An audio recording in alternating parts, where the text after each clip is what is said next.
Midterm, I once worked part-time at a McDonald's in Pijuyana, Mexico. As a part-time worker.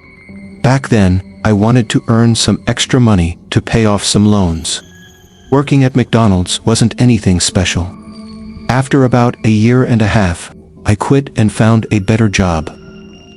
The reason I mention my experience at McDonald's is because of something that happened one night that still gives me nightmares to this day. Even now, I occasionally dream about it. And in those dreams, my experience always ends badly. I wake up from my sleep, covered in sweat, my heart racing. I hate that feeling. But sometimes, talking about it is a kind of release for me, because it makes me realize that I didn't do anything wrong back then, and that I bravely handled the situation at the time. All right, no more suspense. Let's get straight to it. It happened one night. Around 11 p.m. I was the only one at the cashier's counter, with 2 cooks in the kitchen, and a few customers sitting at the tables in the back, eating their burgers and fries. I looked up at the TV above me. Probably a local news program or something like that. That's when I heard the sound of the front door opening. I paused for a moment, before turning to see who came in.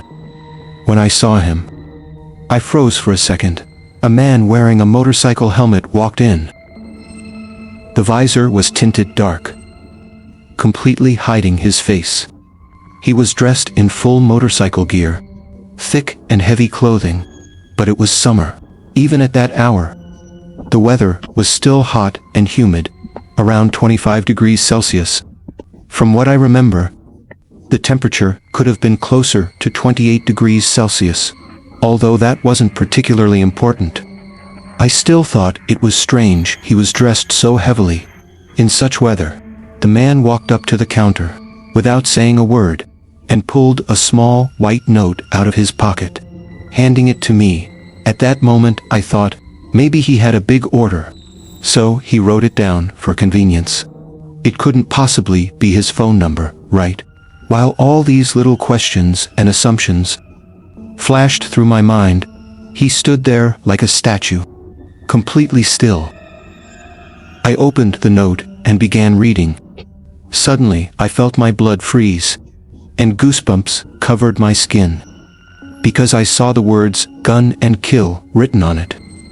This man was here to rob McDonald's, but according to the note, he said that as long as I handed over the money quietly and didn't resist, he would leave without hurting anyone.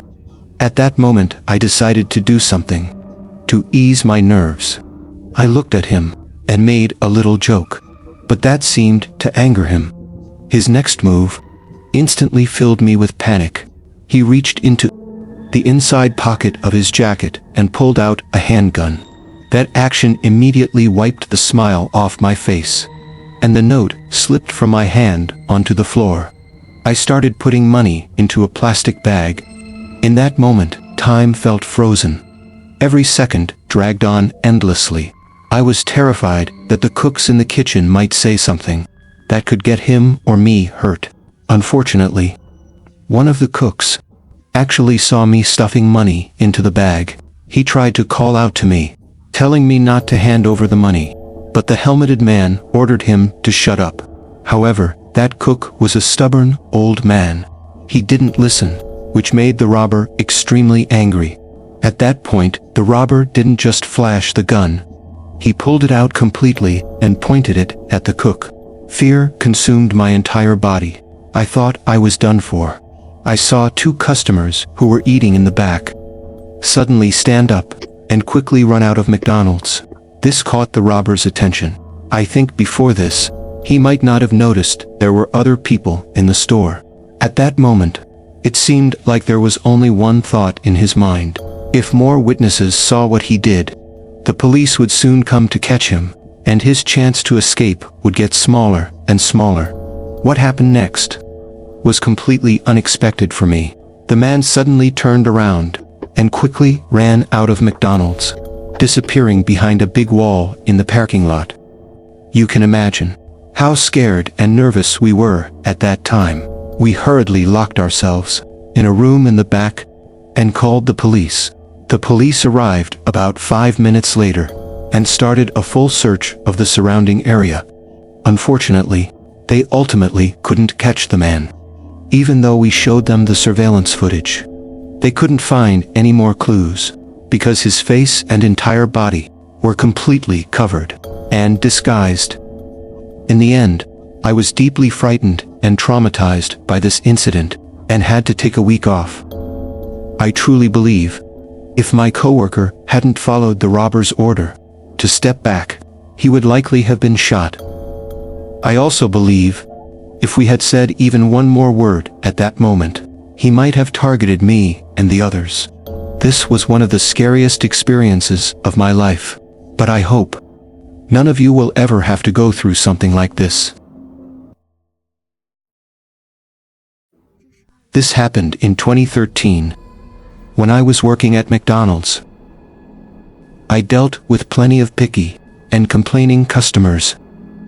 But there were also those really strange people, like the ones who would stare at you, whistle at you, and then get angry the moment you talk back to them. Or customers who got mad because they had to wait too long, even though the store was already packed. During peak hours, well, I guess that's something you'll face in any job. They always act like you owe them the whole world. But let me tell you about this particular story. That night, I was working at the window, and my manager was walking around, checking on how each of us was doing. When he got to me, I had my back to the window.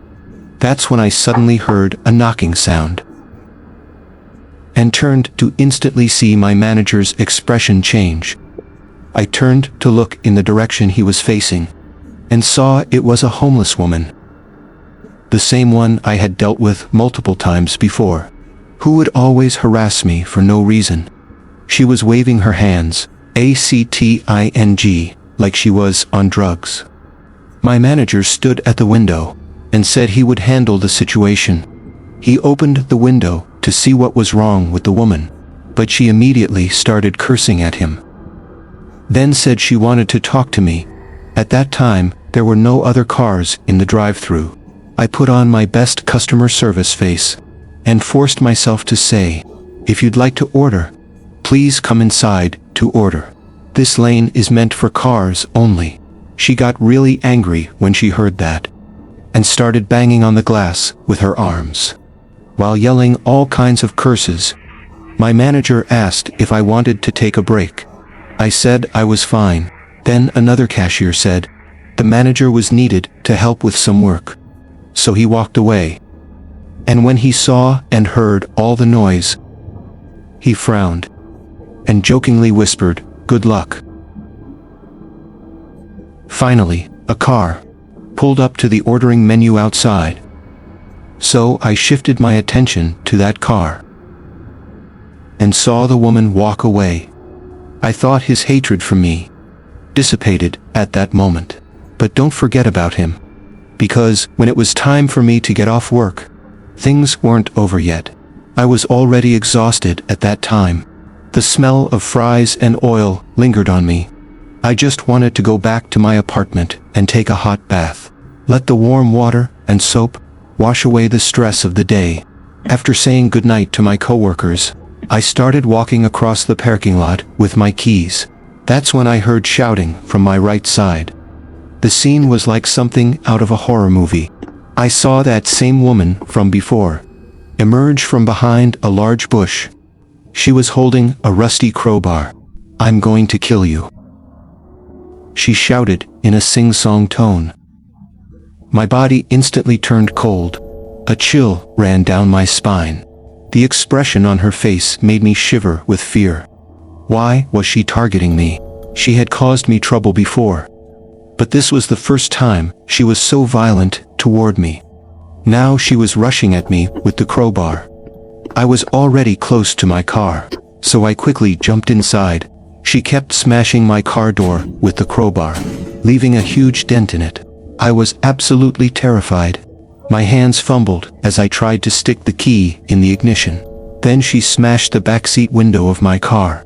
I slammed on the gas and sped away from there. I went straight to the police station and reported that I had been attacked. When I arrived at the station, a few officers were standing outside drinking coffee. When they saw the terrified expression on my face, they immediately drove off to McDonald's. Meanwhile, I sat there crying, trembling all over. A female officer comforted me. The police eventually caught the woman and arrested her because she hadn't really harmed anyone before. They had always just let her go, but this time they finally locked her up. Later, my coworkers told me that when the officers arrived, that crazy woman was screaming inside McDonald's, saying I was in her way. I still don't know what problem she had with me.